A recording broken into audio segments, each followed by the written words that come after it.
Hello, everyone. Thanks for joining us today. I am seated here with Amy Brett, EL4 teacher, ages 4 turning 5. 4 turning 5 years old. And our topic today is sustainability in the early years. How do we develop systems thinkers starting at age 4, at age 3? So, Amy, what have you been doing in your classroom with your students as a kind of a best practice for sustainability for education in the early years? It's been more of a reflection process for me. I didn't realize how much we would use resources, finite resources in our classroom with 4-year-olds. The water, for example, is something that's a big part of our day, water play, for fine motor skill development, building mathematical understanding, pouring, and we built a water wall outside so that we could do that. But water, we just seemed to be draining the water so quickly. So something we did was we looked at the fact that we didn't have any water left in our water tray anymore, and what could we do? The children wanted to go to the tap. That's where water comes from. They don't understand that for water to get to the tap, it goes through a recycling process from the sea that takes energy. So I asked them, okay, if we didn't have a tap, what could we do? And some of them were trying to scrape some water back off the ground, and that, I love it. That's not going to happen. I mean, there was a puddle, and we could try to collect a little bit with a spoon, but we kind of started to think about what if we caught that water that came down the tubing, and that it took a while to get to this point. So the next day we had a finite amount of water, and I explained to them before they began that this was their water for that day, and we were not able to go to the tap, and we were not able to get any more water. And they did that, and they were able to move buckets and work together as a team to move water in a wheelbarrow and balance it. And water was lost, and they were getting really frustrated with each other because there was water being lost. I love it. But they came to this point where they were able to balance the wheelbarrow and move the water into places and move it back into buckets and try to save as much water as possible. And they're really good at that now. That's something that they think about all the time when they're outside playing with water. They wash their hands in the water that we use rather than coming inside to use water constantly. So they're in this understanding that this is the amount of water they have for the day. Do they understand that water is something we need to take care of? To some degree, but I wouldn't say to the point where they're probably thinking about it all the time, every time they use water. I love it. I see this so one of the things I refer back to all the time is I see us as educators as assembly line workers. We get these children for a small amount of time at a certain stage in their life, and then we send them off. And they go through, after year, they're going to go to kindergarten, grade 1, 2, 3, 4, 5, all the way and graduate and become citizens in the world. And we are not quite sure of the impact we've had on them at age 3, at age 4. And we rarely get to see the fruits of our labor. And so you're sitting here talking to me about how you're developing systems thinkers in EL4. And I just got off a little planning conversation with a grade 9 teacher, and she's starting a water scarcity unit. And so I'm imagining your 4-year-old in 8 years from now, sitting in that grade 9 classroom. And that child that you impacted today is going to have 8 years of thinking about water every time they wash their hands. And so when she is sitting in a grade 9 classroom talking about water scarcity and the conflict caused by water scarcity, the political drama, the environmental issues, she's going to have 8 years now of being able to tap into that thinking. So you've made a huge difference. Thank you. Yeah, it's true. I think they're never too early to understand, small parts of larger concepts. The idea of sustainability is something that you love so much, and a toy that you love so much, and how can you keep it clean so that you can continue to play with it? And it's something we talk about in not breaking the toys, and in everything we actually do, it has an element of sustainability around it. How do we treat library books? How do we turn the pages so that the book isn't ripped? And that brings me to paper, and the usage of paper in an EY classroom. I mean, you could go through boxes of it in a day. And for example, one little boy, he loves drawing. This is his passion. He sees himself very much as an artist, a sculptor and a sketcher and all of these things. And, when he comes to school, he always has in his mind immediately what he's going to do that day and what he will draw. But he is also a perfectionist. So therefore, when he draws on the paper, if it isn't quite right, he will want a new piece of paper.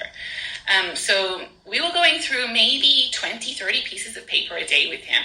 And I could see that this was going to be an ongoing problem unless we had a discussion about it. So I think after the second or third week, I gave him some paper for the day. And I said, this was his paper. And if he needed more, he could come and see me. But I wanted him to try to only use the paper that he had. And sure enough, he went through and he drew on the pages and he wasn't very happy and he became a little frustrated.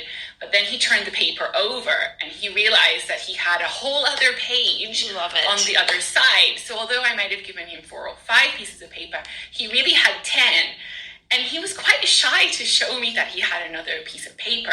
So he was kind of turning it, looking at it and trying to make sure that I was doing something else. And if I was making eye contact, he was just kind of sitting and gazing around the room, pretending like he had finished his paper that I'd given him. I love it. And then secretly he kind of turned it over and started drawing on the other side. And this progressed to him cutting paper into smaller pieces and working on smaller pieces of paper, him using pencil and learning how to use an eraser, choosing a whiteboard over paper. So now we are starting to think about, do we really need to use the paper? Can we use scrap paper? And we created a basket in our room full of lots of little small pieces of paper that are not used, and the children will actively put those bits of paper in there. And when they're making things like superhero masks, which happen almost daily in here, they go to that box and it's recycled paper that other people have used and have not wanted, but it's given a whole new life. And that's essentially what a sustainability is, right? Taking something and protecting it, but also taking something and giving it a new life. Absolutely. And they're doing that with just recycled paper. Miss Amy, you are just rocking the sustainability bit in your classroom. And teachers down the road and society and the world down the road is going to really benefit from teachers like you. I hope the message spreads that right from the earliest years, if we can get the kids thinking about the entire system, we're looking at starting a compost, and I feel like I want to start my next classroom and give them a plastic fork and a apple core and ask them what the lifespan is, and to actually let them go investigate it in some composting options. So then we can start looking at the lifespan of a plastic fork. And so what you're doing in here is beautiful. I absolutely love it. If you could start your dream preschool, what do you envision that entire preschool doing to maintain a sustainable system? I really value outdoor education, and I think the preschools that have started up in forest schools and outdoor education schools, I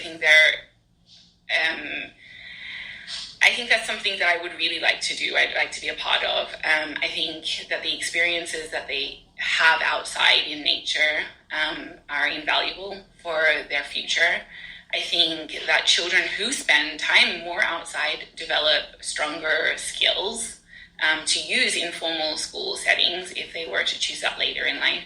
Mm-hmm. So my ideal, if I could, I would be outside in nature. And sure, we would still probably use paper and pens. And, ultimately, you can't shut away those things that are there. You can choose wisely on what you use, but children are still going to want that stuff. They're also going to need, we're in charge of preparing them to function in the world as it exists for them.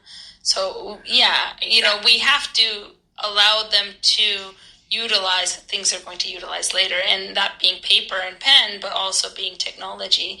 But what I'm hearing is having some balance. Yeah, and I think being outside and understanding that nature is something not to be scared of, to get dirty, have dirty hands, Climb a tree. Yeah, and children at the beginning of the year, they didn't like to touch sand or water. But yet today, that same child was outside and he had clay and mud up to his elbows. Yay! And his clothes needed to be changed before he went home today. I feel like parents love you as the teacher of their child. Maybe not if they're doing their own washing. But I think that the experience to try things and to understand that we are a part of nature, and if we don't care for it, then it will stop providing for us. And I think it's our duty to do that. Awesome. So we have about 4 minutes left on this podcast. What message would you send out there to leaders who are leaders of schools who have to work within whatever systems they've already set up? What would be, the first couple things that you would encourage them to initiate in their schools?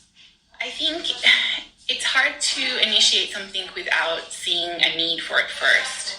So I think spending time, the actions that I've taken are only because of what I've observed.